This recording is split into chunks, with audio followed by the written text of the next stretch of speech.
If only Activision's board of directors could handle all of our performance reviews. Imagine such a world, where forward-looking statements and stern pledges could virtually erase a lawsuit and revelations from multiple news outlets, including this paper, Bloomberg, The Washington Post and most recently a Wall Street Journal investigation that showed Activision Blizzard's chief exec. Going forward, we should all request the repercussions-free Bobby Kotick treatment when meeting with our supervisors.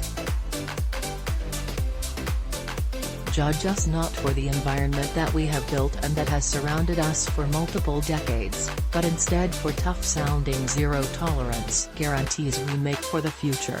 If only such a policy were offered to non-CEOs, you know, the folks not accused in a newspaper report of allegedly leaving a death threat to an assistant in a voicemail, but, hey, what is staff if not a depository for hopefully empty threats? Activision Blizzard is, apparently, a special place, a Southern California company home to increasingly middling but perennial hit Call of Duty games and the fantasy standby that is World of Warcraft. Not just anyone can run a company estimated to be worth more than $50 billion. So while many in the game industry gasped in the wake of new revelations of Kotick's failure to deal with what occurred behind closed doors, Sony Interactive Entertainment CEO and President Jim Ryan was quick to express deep concern while Microsoft's Xbox chief Phil Spencer said he is evaluating.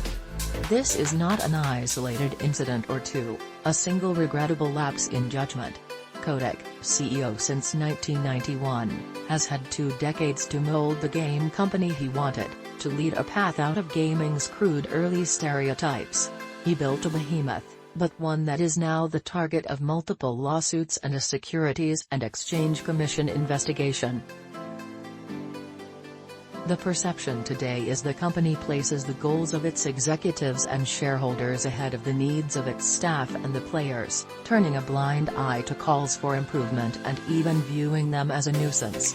This is a studio that in July the California Department of Fair Employment and Housing, DFEH, singled out for boyish stereotypes in a 29-page lawsuit that argued that the executives of Activision Blizzard grew a pervasive frat boy workplace culture and allegedly perpetrated or ignored it. The lawsuit was the result of a lengthy investigation that documented how harassment was practically encouraged, fueled often by alcohol and written off as a joke in a workplace that's about 80% male.